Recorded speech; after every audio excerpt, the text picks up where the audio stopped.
Sa gitna ng looban, sa Zone 1, Barangay Bulital, Batangas, matatagpuan ang isang kainan na hindi basta-basta pangkaraniwan. Bukas mula Lunes hanggang Linggo, ngunit tuwing Martes ay nagtatago sa katahimikan. Ito ang Lumihan sa Looban. Dito, dama ang preskong kapaligiran habang nakatanaw sa kagandahan ng bundok makulot.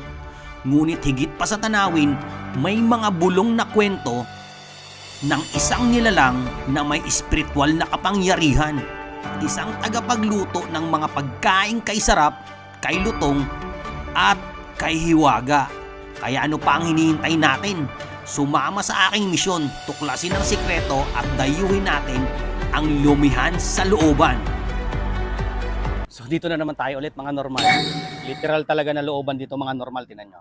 Papasok ka dito, kahit ganito kahirap dito, dinadayo talaga. Tapos sakapit ka dito. Punta ka dito, ayun o. Joke lang, dito lang. Sakitid yan, pero dinadayo ng mga tao yan.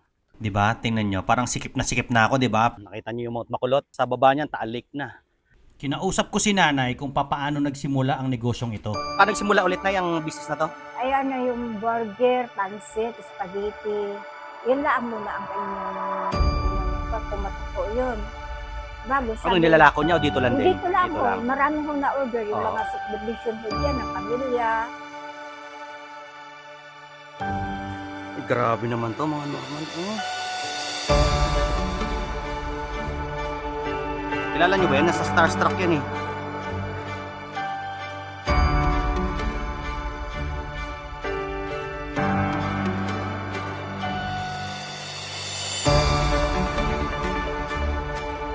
Wow! Thank you po. Grabe oh. May matcha. Ito matcha. Ito lychee. Ito lychee. Napakasarap.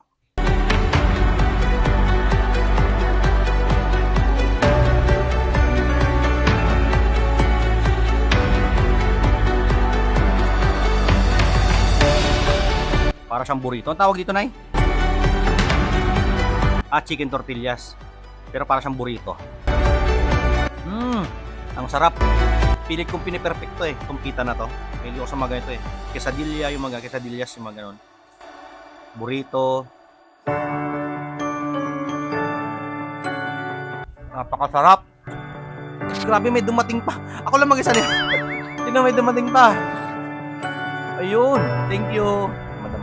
Ikaw lang mag-isa nagluto lahat? Yes po. Grabe, paano lang pag marami kayo?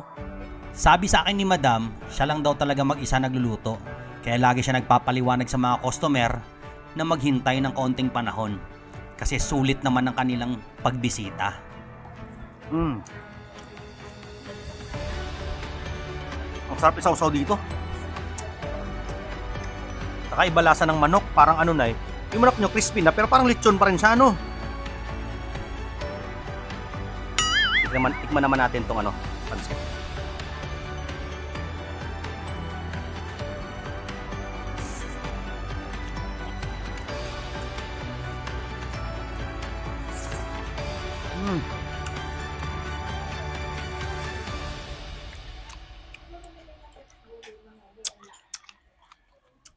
Panalo.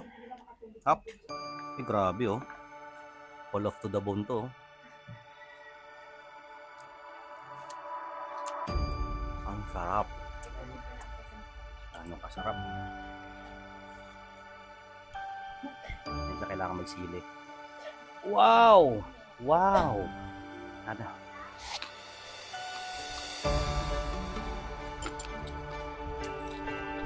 Napaka-crispy.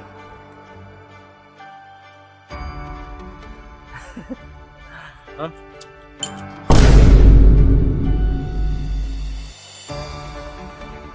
Salumi may Shanghai.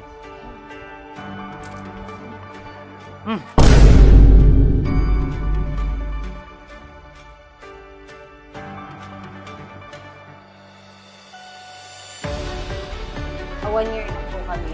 So far naman po, dinadagsa naman po kami ng tao. Lalo pag Friday, Saturday, Sunday. Kaya po kami nag-isipan po namin magpa-extension po ng taas. Kasi po, Pag wala na pong maupan yung ibang customer namin. Sa taas na po. Kasi pag bisan umaabot pa po yan doon. Ilang taong ka nagsimula magluto? Ay, sa pagmula po kasi siguro naman na lang po sa tatay ko. Dahil ang tatay ko po ay magaling pong magluto ang aming tatay. Kamusta pong pagkain dito? Kamusta ang pagkain? Hindi maabot. Ha? Sold out lagi pag pumunta kayo dito? Patatlo na ngayon. Kahapon sold out din. Sila madam, biktima lagi ng sold out. Pag pupunta sila dito, ayan sila. Oh. Pangatlong beses na nila. So far, ngayon hindi sold out. Naabutan nyo. Lagi kinakain dito? Sila. Kamusta naman ang pagkain? Sarap. Oh. Boss, kamusta ang pagkain? Ayos? Ayos, no? Quality. Quality, no? Madam, kamusta? Sarap naman po, lasang ulo. Oh, lasang uulit ka talaga, no? Ikaw, Utoy, kamusta? Oh, Tagalay mo rin pa kami. Taga-Lemere pa kayo? Oo. Kamusta? Kamusta nga no, pagkain dito? Hindi naman. Maulit. Maulit, no? Pailang beses niya naga? Padalawa na, oh, di ba? Boss, punta ka dun sa taas, oh. Sikip sa tiyan yan. Busog na busog si brother.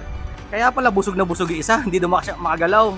Yan mo naman, ang laki nito. Kinabukasan ay pinabalik pa nila ako kasi kailangan ko daw matikman ang sisig. Ang sarap naman ito, parang crispy, no? Sisig bagnet pala to. Sarap. Sarap na kanin. Sa sobrang hospitable nila, magdala daw ako para sa family ko. At gaya ng sabi ni Irishel, hindi mo to malalaman hanggat hindi mo sinusubukan ang lumihan sa looban. Ang sarap, promise. Uy, tapos na tong bidyong to. Ano pang hinihintay mo? Puntahan mo na.